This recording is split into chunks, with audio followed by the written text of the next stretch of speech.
and welcome to the Skills Provision podcast. On today's episode, we will be discussing Romania. But first, a little about Skills Provision. We are an international recruitment agency, and on this podcast, from week to week, we discuss various different topics around recruitment and related employment topics. On today's episode, we have myself, Francesca. We also have Chris. Hello, everybody. We have Pete. Hi. And we have Dan joining us today. Hello, everyone. Brilliant. So, being the youngest on this podcast, I feel like I've got less to offer from a history perspective when it comes to Romania. Dan will come to you as just for our listeners out there, for everyone's benefit.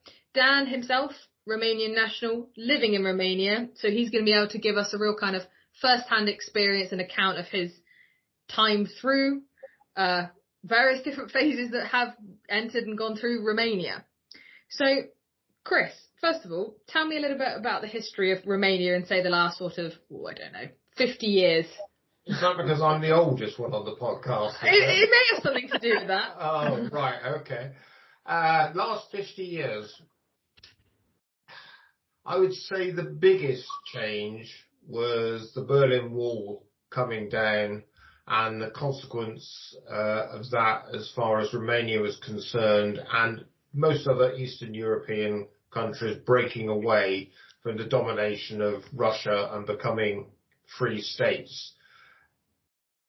With your indulgence, I would just like to say something about the ancient history of Romania, although I wasn't alive at the time. I was going to say, are we talking about when you were like 13, 14? Yeah, well, when Miss Ursula and I were busy on a tour in Romania. It's a very ancient society and very well known for all sorts of things that if you are unaware you wouldn't know. We all know about Bram Stoker and Transylvania and Dracula and all the rest of it. But they've got very famous history. I read up only in the last few days about the fact that I always thought Whittle invented the jet engine, but apparently a Romanian did, which was news to me. And also the history, they're very much a Roman-orientated society, strong historical links, particularly with France, which Dan might pick up on later. But we'll cover what's happened in the last 30 to 40 years as we move through the podcast. Yeah. Now, Pete, you kind of offer a slightly different perspective in that from your time in the military and things like that. I don't know, was Romania ever a country that you kind of had any exposure to? No. Kosovo, not too far away. We had a nice 6-month tour there under a power station, sucking in the fumes that we thought we were all going to die within a year. And then they got the environmental health people out to say that we were fine because the particles we were breathing in all day were actually too big to cause us any problems. So weird, but I've had a property I owned a property in Bulgaria, not too far. Transited through Romania a few times driving there, and a 6-month tour of duty in Kosovo. Okay.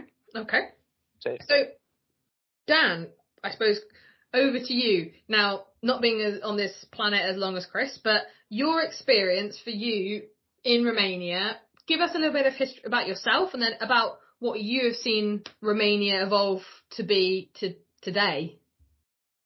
Well, I cannot say I'm a witness of the history of Romania 50 years ago, because that's my entire age. Still, I can say that not only the jet engine was discovered by Henry Coandă, a Romanian native. Also, the penball was also made by a Romanian native. Also, we have one of the eldest written evidences over 6,000 years ago. And there is some strange thing because Chris mentioned Romans. Well, actually Romans occupied only about 40% of all Romania called Dacia in that time. The other part, the 60%, they cannot occupy it. They just cannot. How big was the Roman Empire? They was stumbled on a piece of peanut like Dacia in front of them. And there is another thing. We are a Latin language speaking, surrounded by Slav language speaking, or Russia, Bulgaria, Hungary, if you want, also is not Latin language. So all around us, we are an island of Latin country. We've maintained our language, so if I can hear someone for 1,500 years ago speaking, I can understand him. So we maintain our language since, I can say, since Christ to the current days. So that's what about our history on a large view. Okay. Now, about me and my view of Romania inside of skill provision, well, I can say that I've been with skills provision, there are a few years already. Don't remember how many. 4, 5, I don't know. But that was the best part of my life. And what type of, okay, so in terms of for you with recruiting, because obviously and employment and stuff, and that's where the main focus of our podcasts are, what has been your experience or involvement with regards to recruiting from or to Romania? Just kind of give me some examples of maybe industries you've worked with. Well, at the beginning of my recruiting career, I started to recruit care assistants to work in the UK from Romania. Of course, that was before Brexit. And what I found in that time, and I still can find now, is a kind of reluctance of Romanian candidates on that level speaking, so low-skilled or unskilled workers, to prove evidence of what they can actually do. They don't see the meaning of a CV, of a simple resume. They don't see why they should send you references, why they should send you documents. They know what they have to do. That's in their view. Mm-hmm. Mm-hmm. I cannot find them totally guilty of this feeling, because coming after 40 years of communism, when you actually didn't need this because you finished high school and you were kind of compulsory to go to work, otherwise go to jail. So you don't need a CV, you don't need reference, you don't need qualification, because everything is sent directly from the system to your next job, where you will actually get retired after 40 years of work. And that was the communist system. So nobody during 40 years understood what CV means and what is that for. So massive change, isn't it? It's a massive change in mentality. And do you feel like you've seen that change more now? Obviously, it's some years ago since those changes. Yeah, there is a change. There is a change, especially in the skilled and highly skilled candidates. They know now that they need, and they know actually what they learn to. They learn to market themselves in front of the employer, which is very good. Dan, would you say that had anything to do with the fact that Romania had, if you can do the work, you've got a job. If you can't do the work, you're fired on the spot, no notice periods, and all the rest. So the burden of paperwork that we have in the West was deemed to be unnecessary? Well, no, I was saying that during the communist times, so during the 45 years period, There was no need even to have skills or to prove your skills. Nothing. Yeah, you just got you got put in a job and that was it, and you had to suck it up and do it. And if you couldn't, that was it. You were going to do it regardless. And whatever. In most of the cases, there was even not necessary for you to understand what you are doing or to know something. Because mostly either you have to mock that you are working, because it was government company and anyway you are taking the same salary even if you are working or even if you are not. And the promotions, the so-called promotions, were more done if you were a Communist Party member, if you were a syndicate member or union member or something like this. Okay. Anything was related to be a communist leader or aspire to be a communist leader. If you were a person like this, then yes, you are promoted, you have increases in your salary, but there is nothing connected to your skills, nothing connected to your profession. So all these things was lost over the 45 years period. Then suddenly you need them. And also, Dan, Russian was the second language, wasn't it? After the Second World War, yeah, it was kind of a second language. It was a compulsory language to be learned. Personally, I studied about 6 years Russian in the primary school, but to my shame, I can say only about 10 words in Russian. It's 10 more than I can say.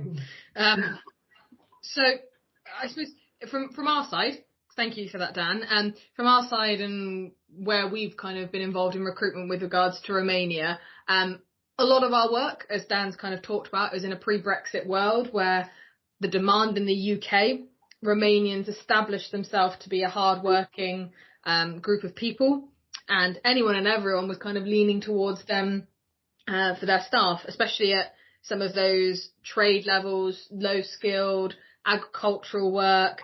Healthcare was a big one. Welding. Chris, I believe you had some Romanian welders. It was everything. We did transactions involving several hundred bus drivers for a actually a global player that won a couple of contracts and then found out they didn't have the drivers. So where did they go? Romania. Mm-hmm.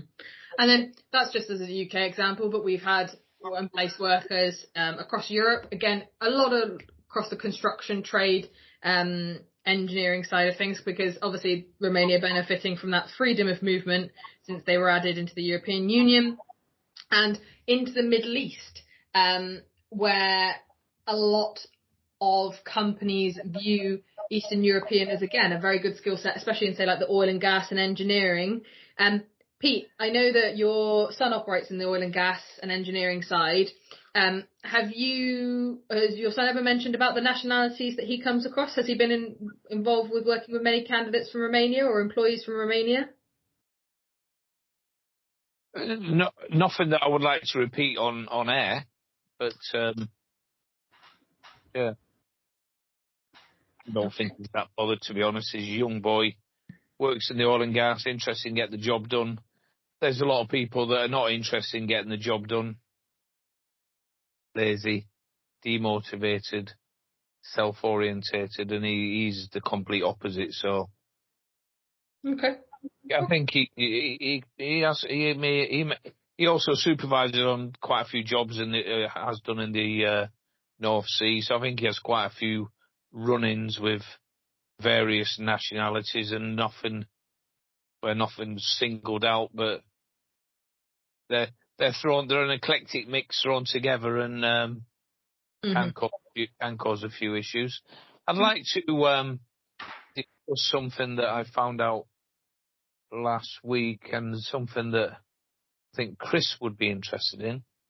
That in the Irish Examiner on the 19th of January this year, it was reported that, including the Romanians, migrants from Eastern European countries working in Ireland earn an average of 40% less per hour than their Irish counterparts, according to latest research.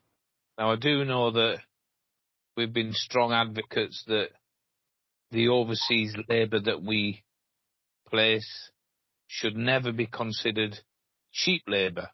It is suitable labour, so it's quite alarming to read that as we're moving forward and they're now into 2023 that 40%, Chris? Well, it's plainly, Pete, it's wrong. But that's the employers in Ireland deciding on those sorts of levels. And mainly those jobs are being filled by Eastern Europeans because the Irish don't want to do them. It's very similar in other countries as well. You know, Germany is a big user of Eastern European labour because the Germans don't want to do the low-skilled jobs. You can apply the same to a lot of countries. I think one of the issues that we face in international recruitment is the view of the employer, whoever it may be. Ireland is just one example of viewing that certain candidates from certain countries or economic climates are worth less than their counterparts may be. It's a wrong perception to have, because I'm very much of the opinion if someone's doing the same job as someone else, they should be paid exactly the same. That goes to the same thing for nationality, for gender, because you hear a lot about women being underpaid. And I think that's, especially considering how far along we are now, I'd be expecting hearing something like that 40%, Pete, if I'm honest. I don't know, 5-10 years ago. I'm surprised to be hearing statistics like that still being so prevalent. Yeah, and the list of countries is, EU, Cyprus, Czech Republic, Estonia, Hungary, Latvia, Lithuania, Malta, Poland, Slovakia, Slovenia, Bulgaria, Romania, and Croatia. So, as Chris said, these are employer. There's nothing in place to stop it happening, is there? That's the problem. And there isn't within the EU. But there is in certain other countries where you have to pay any worker the same rate after a qualifying period. And the qualifying period is quite short. It's about 13 weeks. And that's why, if you like, the UK is not on the list. I think that information that you've just shared, Pete, kind of leads me on to about different countries. Now, Romanians, or my exposure to Romanians, has been a lot more focused on people wanting to leave Romania and Romanians seeking work outside, as opposed to perhaps placing into Romania. So according to Statista, in terms of where Romanians are looking to work, there's about at least 8 million Romanians that are living outside of the country's borders, according to estimates by the State Secretary. However, that number is probably higher. There'll be a lot of people that we don't necessarily all know about. But in terms of countries, what do you think is the top country that Romanians are travelling to? What's your guess? Dan, what's your guess? Which country do you think is top?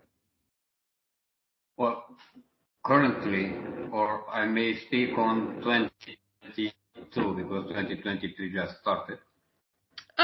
There's no date associated with this information, so I'd say it's the most recent information that was available. So let's say over the last couple of years. Over the last couple of years, so the first place would be Germany. Excellent guess. And so the last couple of years, that means after Brexit, because before Brexit, UK was one of the leading countries. And after Germany, we have Belgium and Netherlands, and then is coming Ireland. Ireland is coming on this position only because of the geographical distance, actually, from Romania. Mm-hmm. So the other countries that actually they've said have a quite high percentage are Italy, about 15%, and Spain, about 11%. When the migration started in Italy and Spain, and that was because Italian language is 70% the same like the Romanian language, and Spanish language is about 45 to 50% the same like Romanian language. So it was very easy for a Romanian person to accommodate into their countries. Mm-hmm. Okay. Now the salaries, as you know, in Italy are not excellent. In Spain also. What they found there, and they built a community around, was almost the same kind of people, if I can put it like this. They are Latin people also, so it's more easily for us to get more near to them instead of going to Germany, which are Slav people, and they are more strict in some ways, including work. Mm-hmm. Mm-hmm. I think there's a problem where Western European companies, people, underestimate the people in the East big time. And I know Skills Provision placed a Polish worker into a South Yorkshire coal company, and he was the best person they'd ever seen. And as I said earlier, when I was on about, I worked in the military in Kosovo, although it's not Romania, but it's not that far off. Well, we employed 20 or 30 local engineers, sort of as a goodwill thing after their houses had been, we bombed them, then the Serbs were in there torturing them and burning them out of their houses and all that kind of stuff. We employed a group of them, not great to start with, and then within a month at a level that was a lot higher than our own engineers. Mm-hmm. Crazy standards and amazing workers. So there's always been this thing with me of you need to be careful who you underestimate, because just because people are paid lowly or looked down upon, treated poorly, there's some very, very clever operators in the East. Skills area. But Dan, why are so many Romanians working internationally?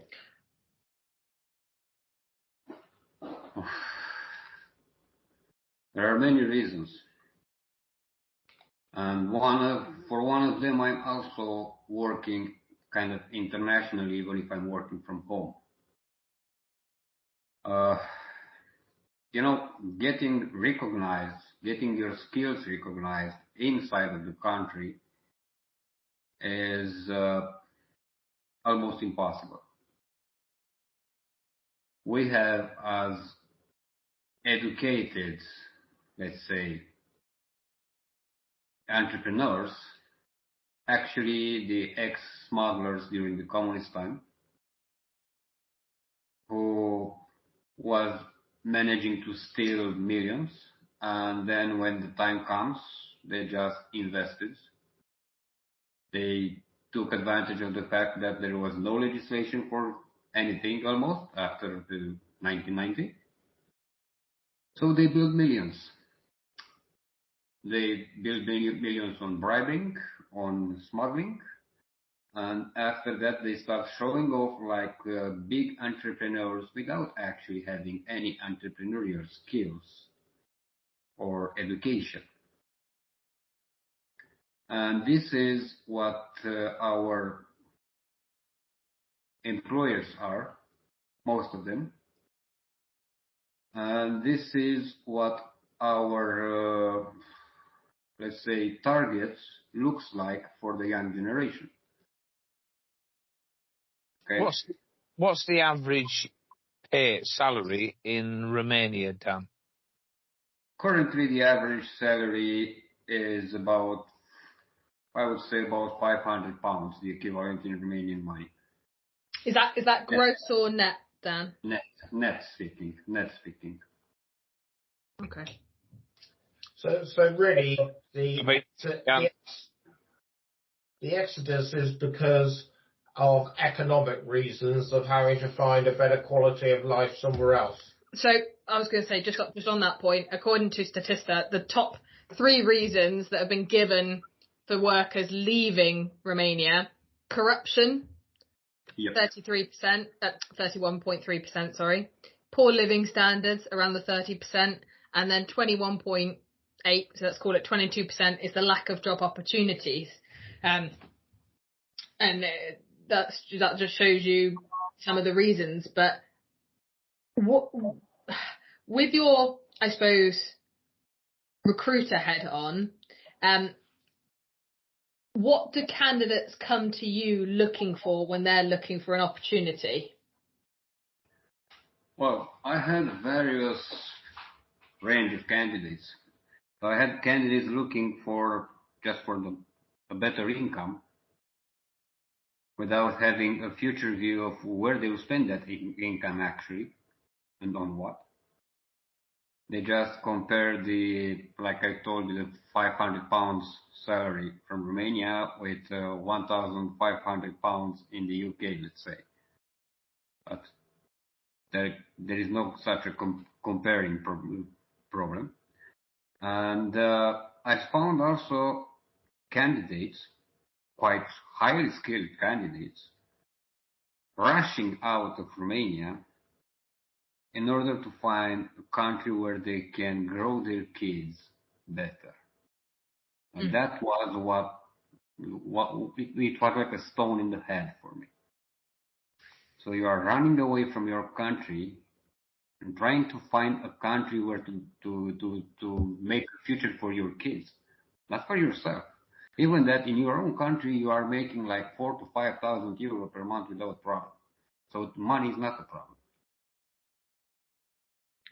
It's almost, and then that's going to have a knock-on effect to the future generations, isn't it? It's bleeding, for lack of a better word, bleeding the country dry. Somehow it is good, and I will tell you why. As long as in Romania in the last 33 years the educational system was smashed, was turned into pieces, our only chance is for the youngest generation who was educated either in the UK, in Ireland, France, or wherever, and they are coming with the education from there back to Romania and rebuild. Because from here, you will not believe what is with the educational system. There is no more educational system, actually. We have young people finishing high school, 18, 19 years old, and don't know where to go further. So where do the IT skills come from then, Dan? Well, the IT skills was starting a few good years back, out of curiosity of some people who are searching over the internet, and some young guys who are just looking into a computer and trying to hack something. Okay? So not necessarily going with the best of intentions to start with. Not necessarily, but from these bad intentions was born a school. It was born the Romanian IT school. They started to get classes on internet, and then they started to teach others what they learned. And step by step, they had the time, they had the mindset and the ambition to overcome any other nationality, let's say. And that is because, as someone said before, I don't remember, I think Chris said, that Romanians were seen as low skilled, as something which you are not exactly willing to give a high responsibility job. So they were trying always to overcome this stone, and they made it. We have now 2 IT hubs, pretty big. We have Romanian language as a second language in Microsoft. And we have pretty much other target accomplished by these guys. They're pretty big now, and they know what they're asking for. They know what they're doing. But it's not just IT, Dan, is it? You know, I think in a way we're painting a very bleak picture of Romania because there's a lot of strengths that Romania still has. Oil and gas is one. It's one of the oldest oil and gas industries in the world. Shipping's another strong one as well. And because of the French connection, which you might want to add to in a second, Dan, Dacia is a leading car producer in Romania. So, it's not all bad news, is it? Well, actually, all this strength is coming from the old school. And we have some industries where we still have some old teachers who are really doing lessons there. No, they're doing their job normally. That's the oil and gas, as you mentioned. There is also the maritime school, which is also very highly recognized internationally. The IT part, and I think that's about it.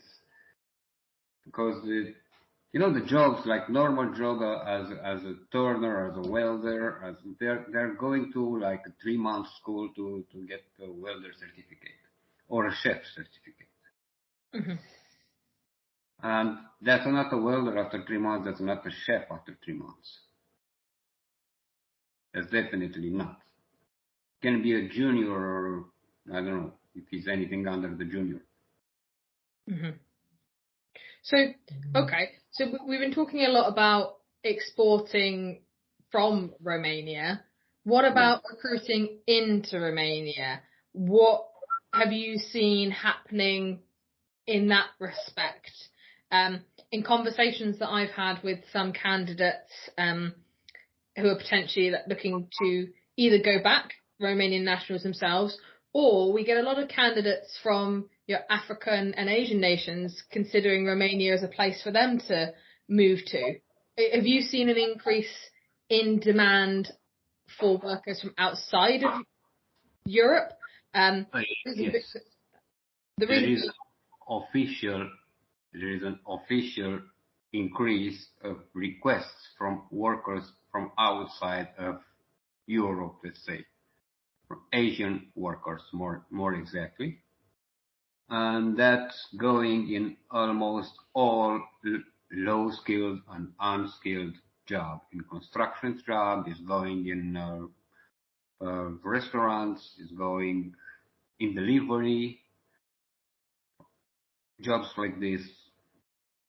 So they are yearly, importing about 40,000 low-skilled or unskilled workers from Asia. In what time frame, Dan? In a year, is that? In a year, yeah. It's almost like it causes a global game of musical chairs where the Romanian lower-end skills look to move to the West to get better pay, bring their families up, all that kind of stuff, leaving a void behind them, then gets filled by the Asians who come in. They'll probably stay for 10 years. They'll start moving to the West, and the Africans will follow in behind them. Very much like what's happening in the food industry in the UK. And I think when the Africans have done and dusted, they're not going to work in difficult conditions for very little. That'll be the end of it. There won't be any low-skilled workers willing to do the work. And the next generation, my kids won't work for.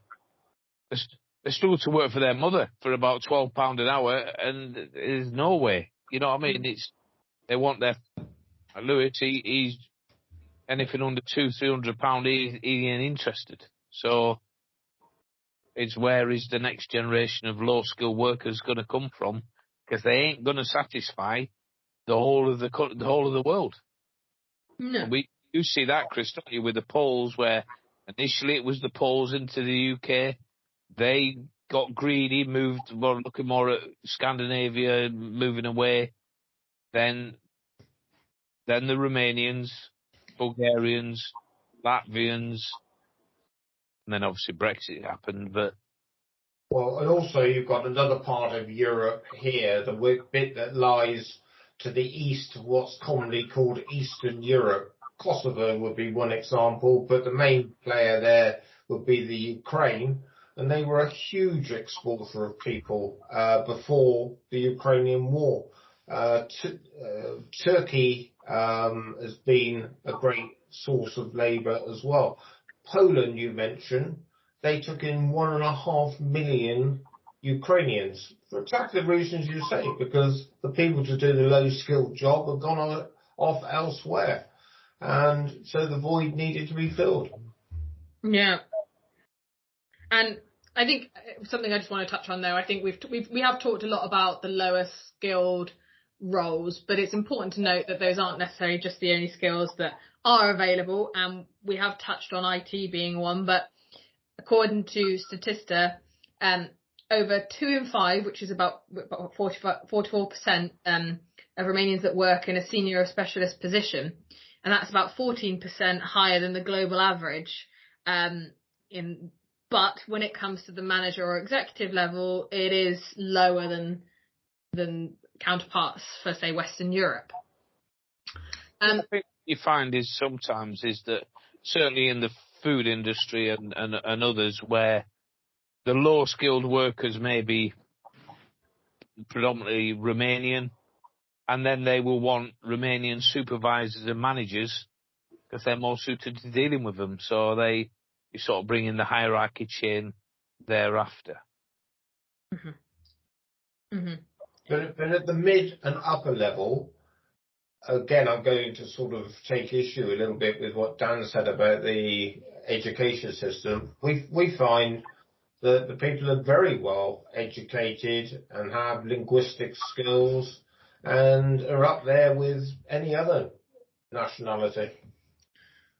Do you think, Dan, there's become this expectation amongst Romanian nationals that it's kind of expected maybe at some point that they're going to have to go abroad, or that is the way that it goes, that going to work abroad and then maybe return home is the new norm? For example, in comparing it to, say, somewhere like the Philippines, in conversations with colleagues, where, just taking healthcare as an example, nearly every family has a nurse, and the idea for that nurse is that they're going to go work abroad and be able to send money home by moving to those better paid countries. Do you view that Romanians view themselves as a commodity? And I don't mean that in a disrespectful way, but they know their value, they know that they're wanted? They know their value, they know that they are wanted, but they don't like to see themselves as a commodity. Mm-hmm. Okay. Yeah, they can be seen as something valuable in a company. It doesn't matter if it's a Romanian or Slovenian or German company, but not as a commodity. They cannot be. They cannot bear the thought that they can be exchanged for something. That their value can be exchanged for something. I think that's right, Dan. That in my experience, the Eastern Europeans, maybe have followed on from communist times or whatever, they tend not to say a lot. You know, where you can get the American, British, Canadians, they'll shout and scream how good they are at everything and all this kind of stuff. When I was working in Kosovo with the managing the 30 local tradesmen, as well as probably 70 or 80 British that were out there, British Army, there was one man, local, very elderly, who appeared to know everything about what was going on and all. He was that good. We just let him get on. he was managing the old boys and helping, showing them what to do on equipment he'd never seen before, and was fairly amazing. And after about 2 or 3 months, I was speaking to someone and said, it was like a liaison officer. Who is he? I've never seen anyone like him operate before. He don't say anything. You smile, hello, good morning, that's about it. And he went, oh, whatever his name was. He's the #1 aircraft technician in the whole of Kosovo. I was like, aircraft? We're fixing vehicle. He goes, oh, he knows it all. He goes, he'll be here because of you'll be paying good money. But he just loves the work. He loves the people. And he never said anything. #1 main man, engineer, no matter what, in the whole of the country, and you couldn't get 2 peeps out of him about. He just so underwhelmed. It was very.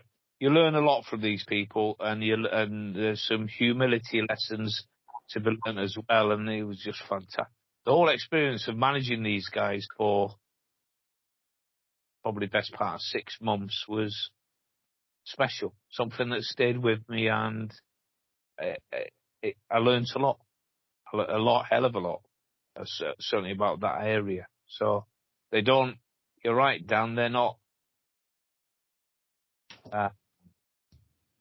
Was the word you said? They don't. Yeah, they don't view themselves as a commodity, and I mean, they get angry with that. You start treating them poorly, and they won't be treated poorly. They'll do a fair day's work, fair day's pay, but they will not be mistreated. I think they've had enough of that, to be honest. And that's going to lead me on to kind of the next area I kind of want to move on to. Is the changes that we've seen, either with the workers themselves and the viewpoints, but also changes that we've seen in the demand and hiring from Romania. So one of the first points is knowing their value. So kind of going back to that point that you made at the earlier in the podcast, Pete, with regards to Eastern European people being paid less. I think that was very much the perception that a lot of people in the later part of the 2000s, early 2010s, that they were used to being considered a cheaper alternative. But now I think they are aware that they shouldn't be expected to be paid less, and they are worth as much as anyone else. But the whole mix has changed. Back in the day when you say they were cheap labour, there was large levels of unemployment around. This is true. And therefore people could use the cheap approach as a reason for employing people, and certainly in many countries driving down their costs to try and remain competitive in global markets. Now, since COVID, and we've not touched on COVID and must come back to it, the whole thinking has changed dramatically, and the world is short of virtually all skills. Anything associated with the STEM industries are global shortages everywhere. And so I think Romanians IT, Dan mentioned the 2 hubs they've got already, and you've seen inward investment into Romania because of the skills that they've got, and Microsoft having Romanian as a second language. I didn't know that, Dan, so that's one for me to salt away for the future. And it's like in conversations that we've had, I only had a couple of weeks ago now with a US company, and finding out, so we're primarily US based, but our engineering team's all in Romania. And it shows the value and the strength of Romania as a whole. Yeah, Romania as a whole. But as Chris mentioned, the manufacturing part of employing everything what is actually cannot be done online. is going to scream for people. And that's because during COVID, and one of the reasons can be that during COVID, we learned that we can stay at home, work from home. Just not everything can be done from home, you know. Do you think there's a massive mentality shift then in terms of people looking more for those either remote or hybrid working opportunities and less people wanting to do those in-person roles? Well, there was a lot of layoffs during COVID. Mm-hmm. And those people had to reorganize themselves to look for another opportunities in that time. And in that time, the only opportunity was online. So they kind of reconversed their job. Now they understood that, okay, I can work either from home, either from the top of the mountain or from the sea, and I can have a good family life probably if they have the time. And I don't need to go anymore to, I don't know, pick the hammer. I think COVID came as a huge shock to the whole world, and I think that's an understatement. and you know, Romanians have reacted in exactly the same way as many other nationalities. They don't want to be so far from home as they used to be prepared to go. So we've seen a real drop off from Eastern Europeans in general from wanting to take up lower skilled positions in the Middle East, for example. We've also seen in places like Australia, which is 90% international population and full of Greeks and Italians and people like that, and Eastern Europeans have just started to embrace people, places like Australia, but now they don't seem to be interested. It's too far from home. It's not only too far from home, Chris. I don't know if in the UK was on TV that, let's say, shows what Australia was putting there during the COVID time. There are hard restrictions on legislation and so on. And I personally wouldn't like to go and live there because I don't know if anything like this happen again, I would be like in chain. I like these remote positions are interesting where they obviously suit and were suitable for the lazy. I can still watch telly. No one knows what I'm doing. And there'll be a lot of that. But as time's gone on and the remote positions and using remote workers has become more embedded, it is and as such more measurable on performance, work, attitude, the whole categories of those things that we're starting to see the hard workers are being separated from the lazy, the demotivated, which can use the internet as a blanket to hide behind. And as with all of it, I think that there is a place for remote, a big place, but it's going to have to, the whole thing's going to have to continually develop until such times as it's the quality workers, and we're the same placing, we're putting the right people in there. Because the right people working online doesn't matter. You can make a big difference, can be a big assistance to companies. It's got to be put in. The hard yards have got to be put in, and isn't all the time. And with modern communications, for a lot of jobs, it doesn't matter where you are, you can do the job just as efficiently. However, and disappointingly, remote job opportunities are beginning to decline at the moment. Now, my own view is that that is because managers do not know how to manage remote workers. As most of you will know, Skills has been working remotely since 2005. So we've managed to learn how to do it okay. You've got to trust your people and have the controls in place to make sure that they're not pulling the wool over your eyes. I think something else that, from, I suppose, my kind of viewpoint is that I feel like in my shorter lifetime, there has been this real divide of East and West Europe in terms of the West being, Germany and Netherlands being viewed as superior in many ways, and the Eastern European nations not being.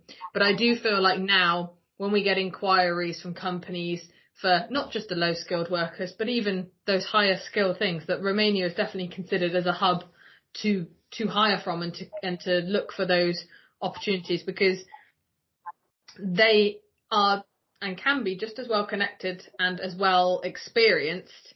And something else that I kind of feel that, and it kind of goes back to the points made at the beginning, is that with so many workers leaving and then looking to return, sometimes those workers have got more of an overall world experience than those who have just only ever stayed within those that one country, that one location, and offer a more broad brush universal exposure.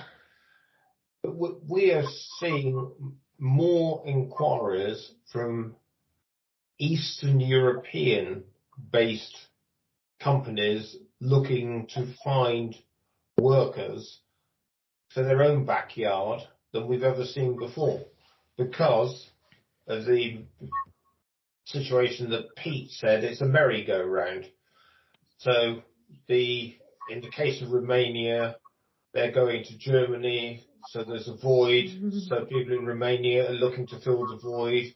Where do they look? Well, there's Africans and Asians banging on every door wanting to come in if they can get in. And so that's just the cycle. There also is this, and you're on about the East-West divide there, Francesca, where there is the criminal elements that seems to emanate from the poor areas, certainly in the younger generations where they don't have but they want, and there's no point hanging around in the rural areas of the Eastern Europe to deal drugs, weapons, criminal behaviour, whereas there will be a bigger market for it in the West, and there is. And I was in Berlin when the wall came down, and the first noticeable thing, because when they say the wall came down, there was only a little bit of the wall came down, or like just en masse people just ran across. So just behind the Reichstag, a little bit of wall came down initially, but within about 6 months, the noticeable change was the crime rate went up a lot. And whilst it's a less of an issue, it is a problem. You know, it's because, like you say, Dan's already said that they have the average, and you may be at the lower end of that average, when the average earnings is £500 a month, some people want 50 times that. Mm. And we see it all the time. So that these social problems do come. They're generational changes. It's almost like you need a rebalancing where the wealth is rebalanced. So the wealth of the West is mirrored with the wealth of the East, and then you've just got their normal movements of people for ethical reasons, not other reasons. And I don't know the last time, or has there ever been, Chris, where the East and West have had like a wealth balance? Not that I'm aware of, Pete. there are countries who have got economic strength and wealth, and others that haven't. But you can see things are changing rapidly with the emergence of China as now the number 2 country in the globe, and India is up to number 4, I think, and good old Great Britain has dropped from 3rd to 8th. I don't know where Romania now focuses. Dan, have you got any idea? Well, for the moment, I cannot see a focus exactly for Romania, as everyone is just focusing on his own pocket. So there is no common national focus. We are seeing more Chinese and in that area registering at skills provision. The numbers are higher than ever and increasing. So things are changing. And Dan, in terms of from your experience on the ground, are there any other changes that you've noticed, say over the last 10 years? Because we've covered a lot of history, but this is not a history podcast. What changes have you seen with regards to employment and recruiting for you, either personally or in your work that you've been doing with us? Well, there is a change. There is a slight improvement, either in the employer side, Romanian employers, either in the employer's candidate side. They slowly start to understand that they need each other, actually. There is no place where just employers stay without the employees and other way around.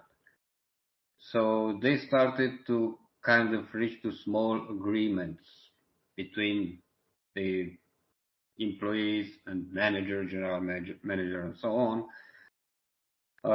What I've noticed inside the country is a decrease of manifestations.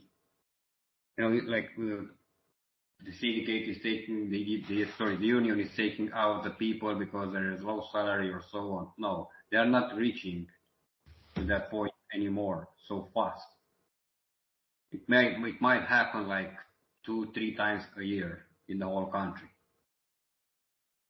So they start to understand that they need each other and they have to somehow accommodate each other. It's a small step, but it's a good step, because from here they will start to understand that everyone, candidates on their side, they have to show themselves, market, improve themselves, train, and increase their skills levels. And employers on their side, they'll have to understand that in order to have a good business, you need to have trained, skilled, competitive employees. And that's what we are going to, but in small steps.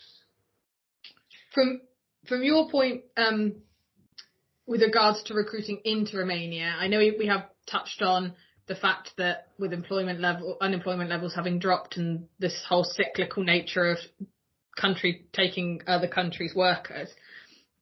What nationalities have you seen most recently looking to relocate to Romania, and in what kind of skills? Has it always been those lower skilled roles?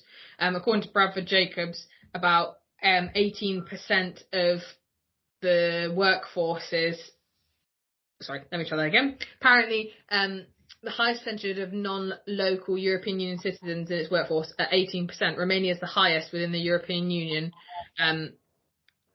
Would you say that is true, what you see? Because just for the listeners out there, Dan, whereabouts in Romania are you based? Well, I'm based on the seaside, east side of Romania, Constanța. And to answer to your question, the most required nation here is Nepal. And then it's coming Philippines. And the most jobs offered for them are in constructions, not engineering, skilled or unskilled. and in restaurants, hotels, HoReCa system. Okay. Dan, if I could just go back to something you said a lot earlier. You said that the average income in Romania was around £500 in somebody's pocket each month, and if they came to Europe, it would be about £1,500 in their pocket. Could you just walk us through how Romanians look at international job opportunities, perhaps using Germany as an example, because it's where we see it most? Well, they are looking not exactly for the job opportunity as for the kind of wealth opportunity, if you want. At that level, it can be a wealth, if you are running away from if you are running away from 300 euro per month to 1,500, that's kind of a lot of money.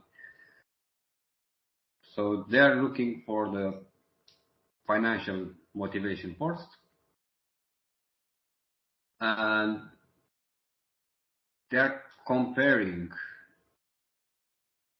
what they are getting, what they are spending. For example, if I'm employed in Romania and I have here, let's say, an average 500 euro per month net salary. Now, I know that this amount of money I'll need to put into my family expenses every month. And if I'm going to work in Germany, as you said, and I'm going to be paid there for 1,500 euro, but out of 1,500, I'll have to pay 500 for the rent, another 500 for my own living there, then it will remain 500, actually the same money which I'm making home, which I have to send home, so I'm leaving the home for nothing. Which means their calculation is to cover the home expenses and to have some spare money, apart from their monthly normal expenses like rent, facilities, whatever they are spending the money on outside. Okay. And they're very well versed into how maybe German companies operate, and therefore will know that the going rate for a welder is X euros per hour, and they'll be looking for X euros per hour, and they won't be looking to do a cheap deal. No. The experience they got, either from what they speak with other people, let's say, welders, they understood that they have to have a price for their work, and that the minimum price is generally what they heard of some friends that they are taking up. So if they heard someone that is taking like 20 euro per hour, okay, they said, I can take 20 euro per hour, why should I work for less? So if I'm coming with a 19 euro or 17 euro per hour, they said, no, my price is 20. Mm-hmm. Chris, you're the financial guru here. Exchange rates. So we've got £1 to 5.5 Romanian leu, I think it's pronounced. But the average wage is £500 per month, which to me indicates that if you're over it's a bit like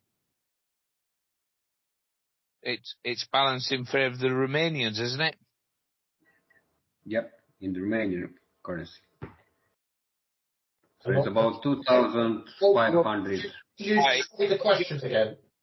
You employ someone in the UK and as a remote worker, they're Romanian, living in Romania, you pay them £1,000 per month, and they're actually, in their own currency, they're going to get 5,500 Lev. I'm not sure what the leu. I'm not sure what the leu is to the euro. Should be similar. Yeah, it is 4.95. Yeah, it's almost like it's a bit like our workers that in India, isn't it? That me and Francesca often joke about is that they're better off than we are. Is because they have a much lower cost of living than we do. Yes.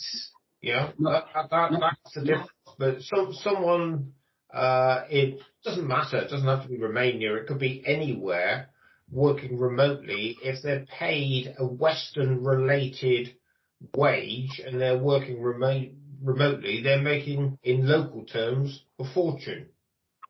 Yes. Which is probably why they're happy to work. I mean, I'm not sure about whether the remote workers in Romania, whether it's on the increase and it ever increased. I'm not sure. Mm-hmm. Well, the examples that we have seen are mainly related to the IT sector, and people go to Romania in the belief that they will be able to get workers at a beneficial rate overall, but it will still be at a premium to what the locals would earn with local businesses, but probably at a discount to what the employer would have to pay locally. But isn't that always been the case everywhere? You No, know, no. Me and Francesca need to move to Romania. I know that much, don't we, Francesca? I think the thing is it's one of this. I think what I see is this, and it's a common theme with employers across, not just for Romania, but they come with a shopping list, if you will, of what they want to see on a candidate or a candidate have, and there'll be 10 different things maybe on that shopping list, but they want to pay them for someone. They want someone to have 8 years experience, but they're only paying at a market rate of what someone with 2 years is going to have experience, and they think that sometimes that translates that, okay, I can't get 8 years I can't find 8 years experience at the price I want to pay, I don't know, in country, so I'll go out of country and hope to get the same kind of value for money. Sometimes that'll work, and I think, again, every worker is different. It depends what their value and what they value. Money is one thing that we've talked about, but Dan has touched on some other things, and it's like opportunities for family, opportunities for the wider kind of betterment of your life. So I think so many factors can be taken into consideration. But do you and this kind of leads me on to the future, if you will. What do you see? And we'll go around the imaginary table. What are you seeing into the future when it comes to Romania? Pete, let's go with you, as you don't work in the recruitment side. From your perspective, in general, where do you see Romania going? I've no idea, to be honest, but I know where we're going, and that's a continuation of this unseen discrimination that's out there, where people are coming to us and saying, we want some Poles, we want some Romanians, we want some Latvians, we want British, we want Western, we want American. No, we don't work that way. We will do a lineup. We will produce all these suitable people for you. Nationality won't be relevant. It will be skills and ability based with matching the criteria. We will place into the client zone. You choose who you want. But we will not lean towards, you want Romania? We'll just put Romanians in there. You want this is where we need to move away from. And then when you start educating people and they start looking and saying, wow, you've got some good Romanians in here and you've got some good, there's good everywhere. It's our job to find them. We don't discriminate. And I think that's where we're going to go. And how will that affect Romania and Romanian people? They'll probably get a fairer crack of the whip down the road rather than being typecast into where you're only good for working on the building sites and you're only good for this and you're only good for that. They'll be integrated in as the same as everyone else. And then finally the sort of humorous part now, where in England you sort of don't know where people come from, because you go out and you can be in a shop, or I don't know, I've just started going back to shops with the wife now the kids have left home. Is you get a sort of semi-accent of something, and you're like, Yorkshire. oh, Yorkshire. Normally, somewhere like Kazakhstan, but sounds 80-90% English. They've been here that long now. Their language is Yorkshire, yeah, but they're not from here, and they could be the Romanians and all. And at one time, you knew them. You could. That was straight away. Now you're just not sure. And as far as the further we go down the road, Chris, they're gonna sound more English than what me and you do. You have not got a clue where people come from now. Nowhere in the world. You could be served in a restaurant by any nationality there is from around the globe. You just do not know. But to go back to the way I see Romania into the future, the one thing that Dan said that does concern me is if there is an absence of investment in education, then that is not good news for the people. If, however, they continue to produce the skills that they've been producing somehow or another in the last 20 or 30 years, and the people are interested in working internationally, I would feel quite happy to have Poles in your lineup to put before clients. Sorry, Romanians in the lineup to put before clients. I also see, because the economy in Romania is weak, that it is ripe for inward investment. We are seeing it already. Sorry to hark on about Dacia, but they've been investing Renault have been investing so heavily in Romania. How many vehicles does Dacia produce in Romania? Dan, any idea?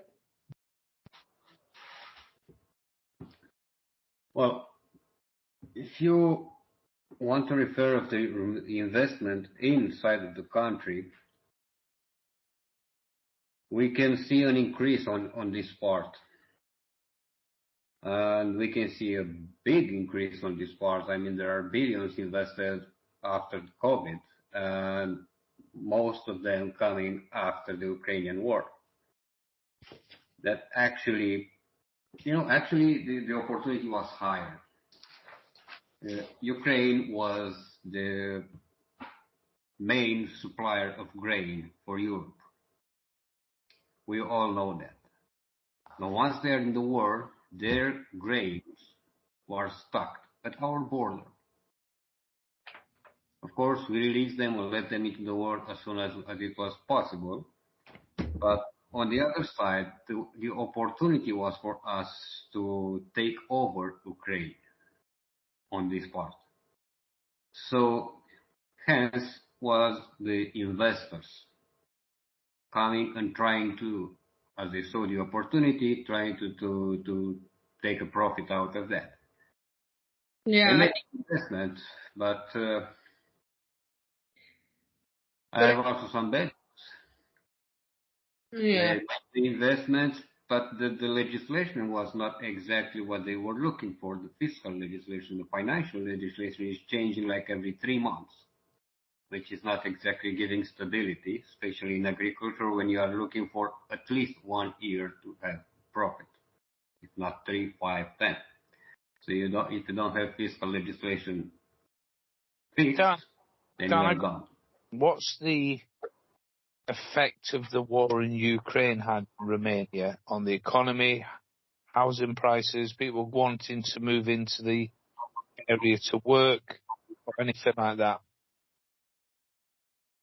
Well, I'll start with the housing prices, and I will start it with just the examples I had locally here in Constanța.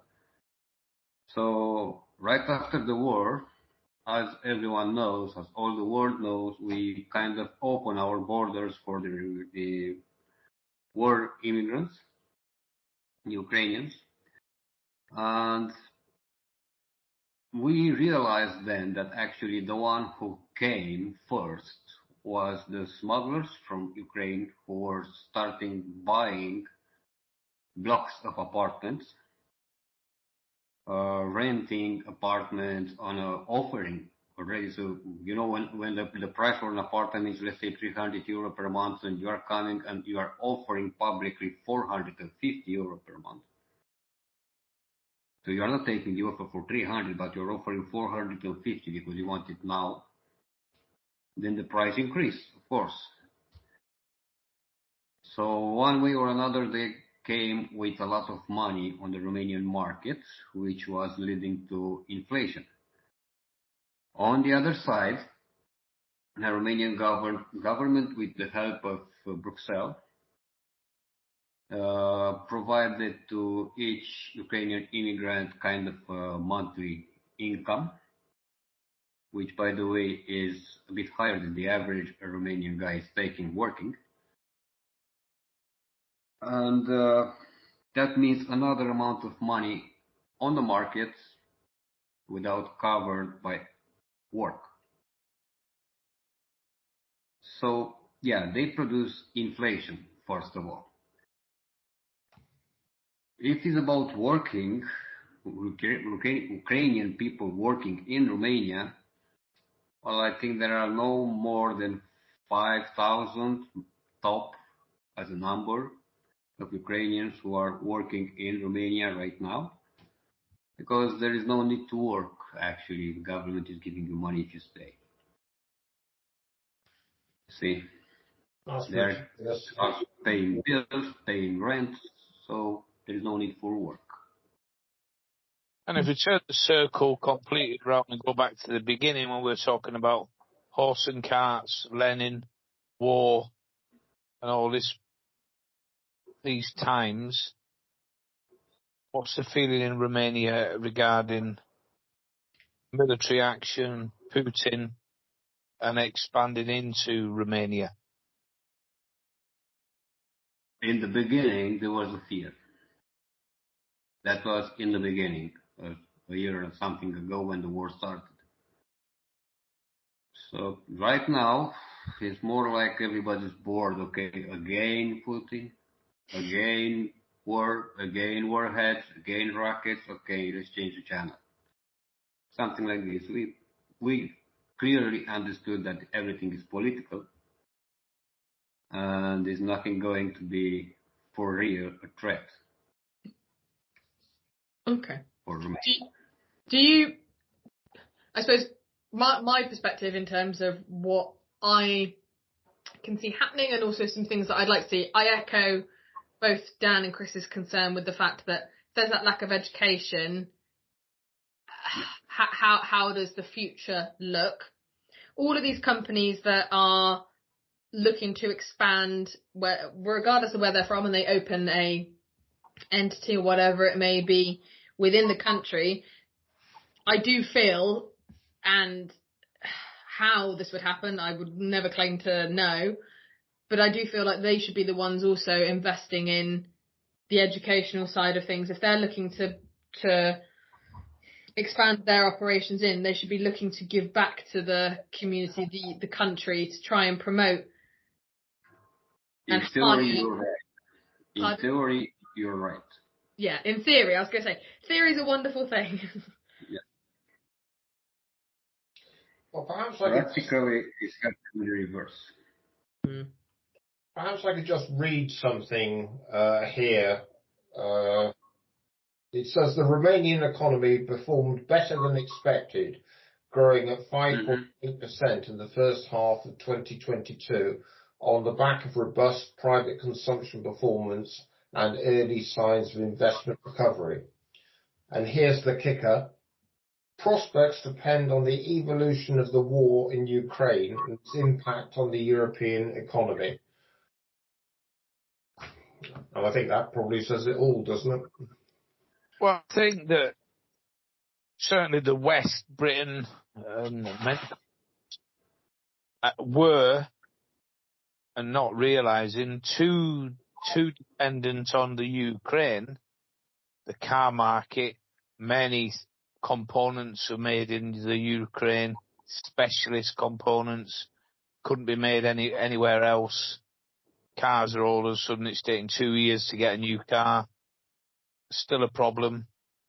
And you just see that all this specialist skills, items, naturally probably will move into Romania, which will be considered more safe because of NATO, part of the EU, this kind of stuff,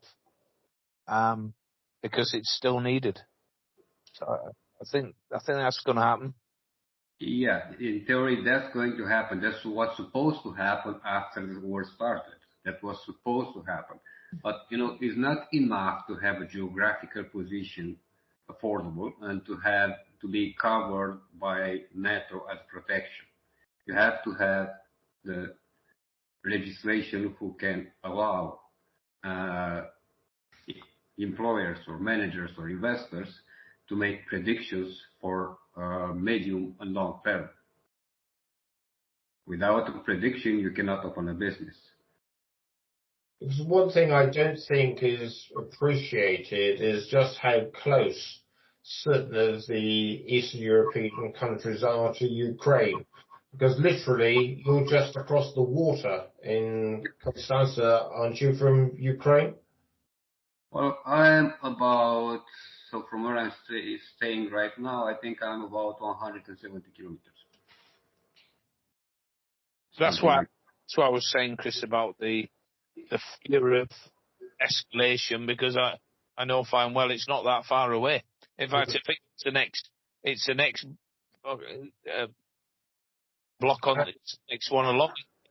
And if I was an international investor at the moment, I would be very nervous about increasing my investments in most Eastern European countries whilst the Putin threat continues.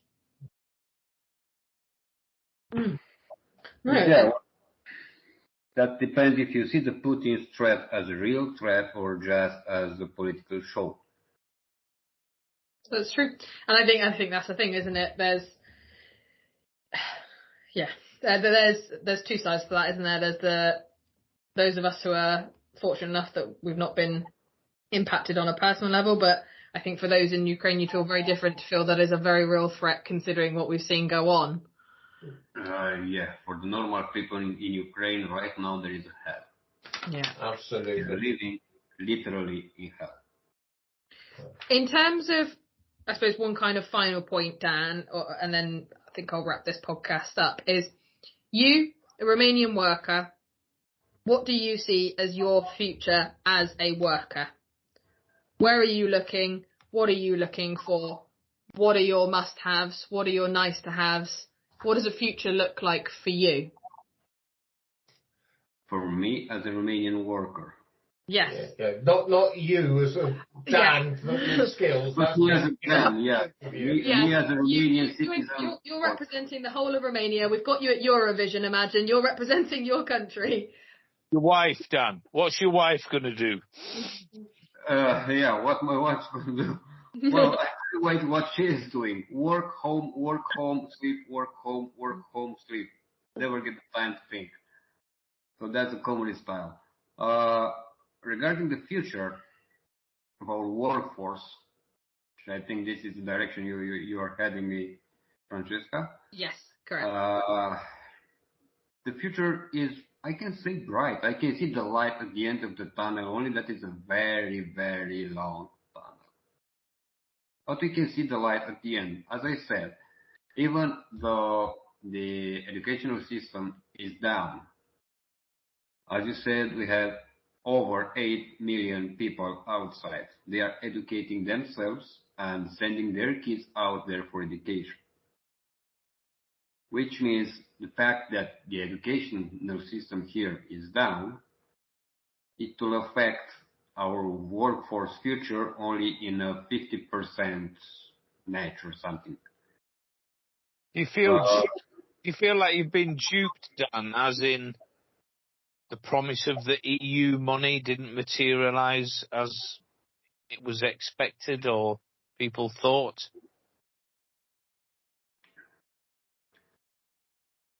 Well, I was very near to burst the promise of the EU's.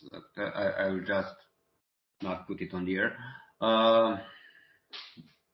Let's say just when someone is promising you something and is coming from the Bruxelles direction, is not meant to happen. And one way or another, we are learning currently this. Okay, so we don't put our hopes in Brussels. We put our hopes for our future, for the future of our workforce in ourselves.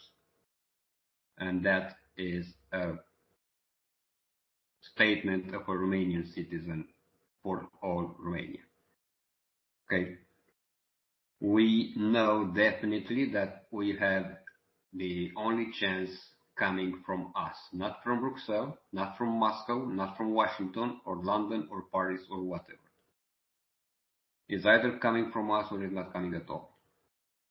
That's why I said that the educational system in Romania is broken down to pieces, because that was the target of Brussels. But we managed to make our people educated outside of this system.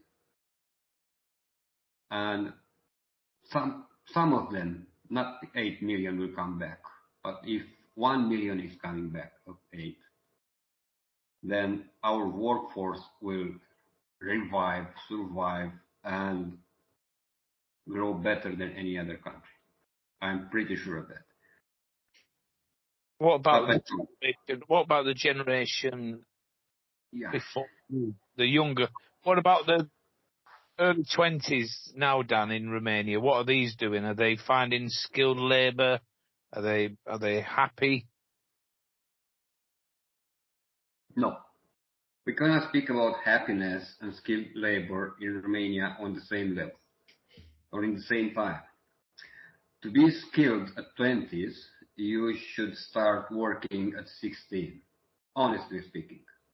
You should start working at 16, so at 20 you have some skills. You have 4 years experience already, so you have some skills. Finding a job in Romania which will improve your skill and train you for that is really hard. And that's because if you are going as an unskilled, you are treated as an unskilled for the length of your employment contract.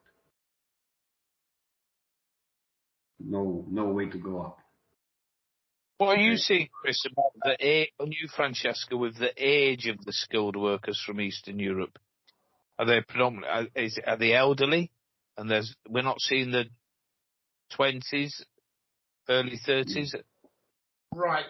The break point was really 1989, when the second language moved from Russian to English, and that obviously took a bit of time to work its way through the system. So it was in the sort of very late 1990s, early this century, that you began to see Romanian workers that could speak reasonable English becoming available. But the level is pretty low at the trade level. And it has always been a problem, not just with Romania, but Eastern Europeans, is their ability to communicate in another language. And that's why so many of them have ended up taking much lower skilled jobs than perhaps their skills warrant, because they can't communicate. What surprises me, that English, fortunately for us, is world language, is why more have not tried to improve their language themselves to open up opportunities. If you look at other countries, that does happen. And particularly with Asians whose parents invest heavily in their education, which includes language training, whereas it's not the thing that's done in Eastern Europe.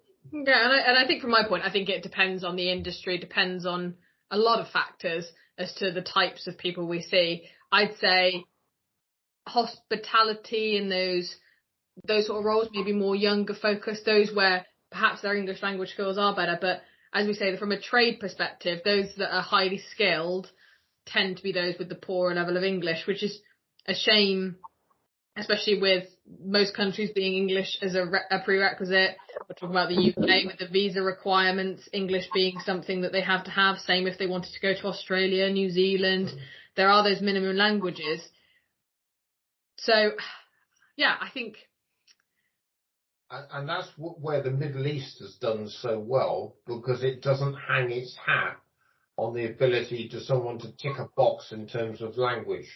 They're more after the skills than they are the language, and that's why they've been so successful in recruiting globally, and have also enabled them to recruit people at, how should we put it, advantageous terms and conditions.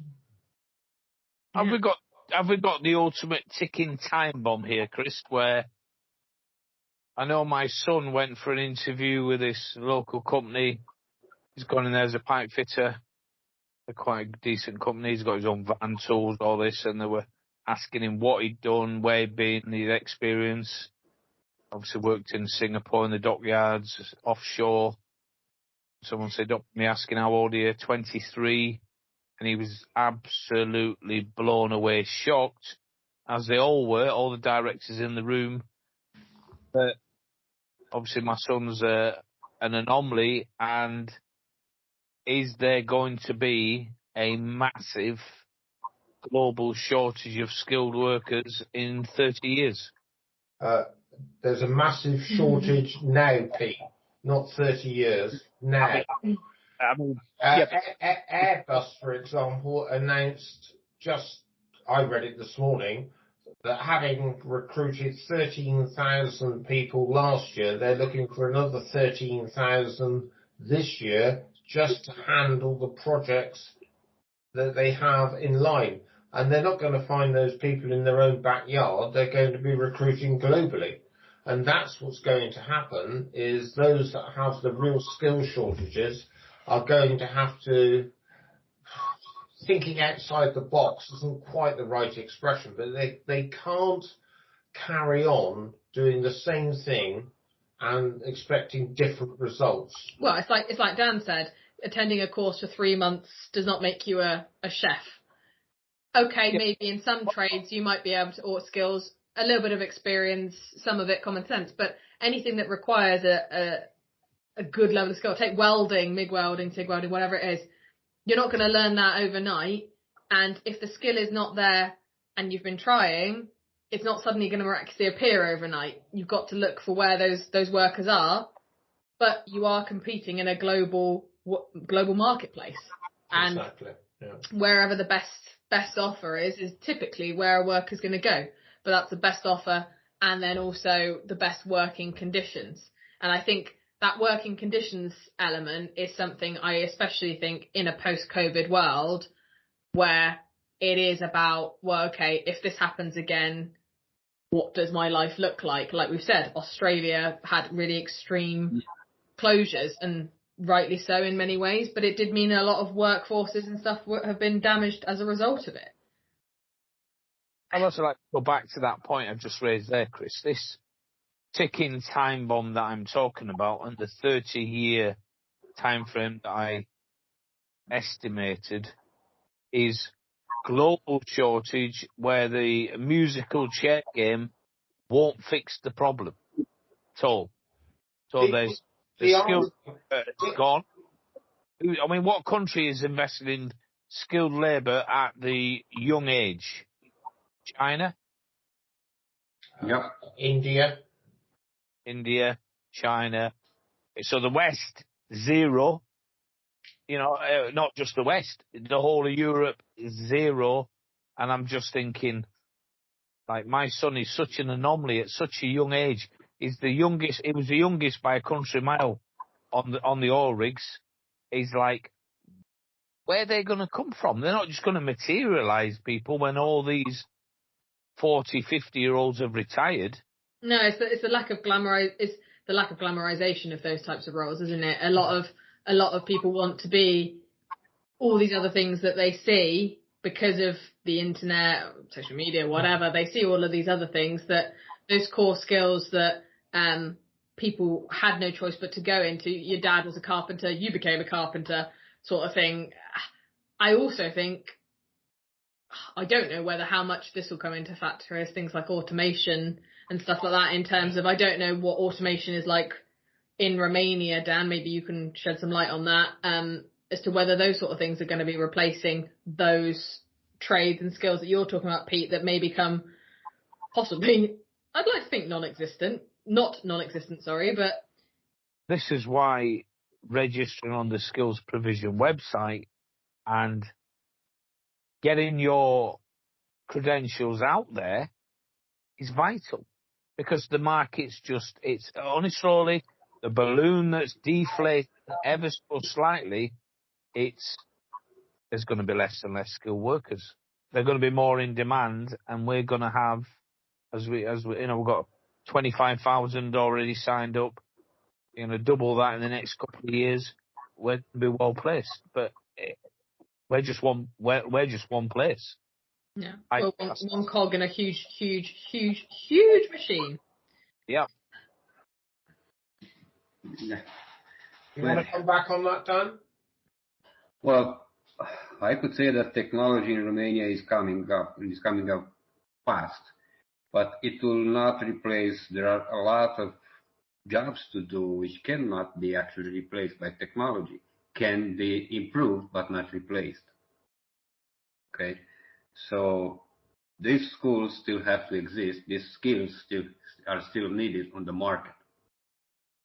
As you said about a carpenter, okay, they have technology now. They have electronic hammers or electrical hammers or whatever, but the carpenter has to be there, right? So these skills will be needed, and believe it or not, all signs of revitalization of these schools in Romania. Just they are too small to be seen, and the number of skilled workers coming out of those gates are too small to be considered. Yeah, I was going to say, the thing is, it's little bits of improvement, but we're talking about on a massive scale, aren't we? That's going to be needed to really push things forward. Exactly. And see a massive change. Perhaps we need to look at the Philippines breeder nurse program.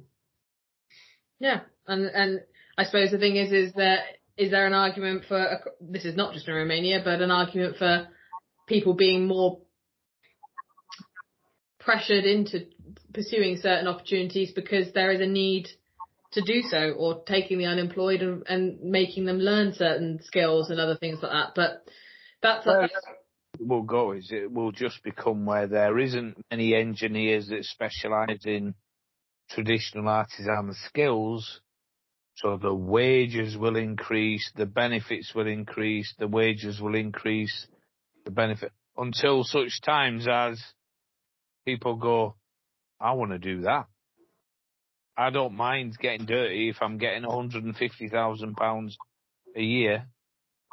That's where it's going to go. Yeah, money's going to drive things forward. There'll always be an abundance of people wanting to sit in the nice warm offices and all that, but the physical, hard, difficult jobs that are out there, say in engineering, they're just not, they're not attractive. They're not attractive enough, and they don't pay anywhere near enough. And that's where the change is going to come. It will have to. Otherwise, companies are going to close down, and I don't see that happening no matter what. Yeah. Okay. Well, I think we've had a pretty good discussion today. So thank you to everyone listening out there. Thank you to all of you for taking the time to speak today. So from myself, Francesca, that's goodbye. goodbye from Chris. From Pete, I'd just like to remind all the listeners to whatever platform you're listening on to hit the like button, share, and subscribe to our channel. Thank you very much. Bye-bye. And from Dan, just don't forget, create your profile while there is still have time on skillsprovision.com. Very good, Dan. I'm loving the plug in there. And if you are following on certain other channels, please follow, subscribe, recommend the pod, share, get the word out there. Take care, everyone, and stay safe.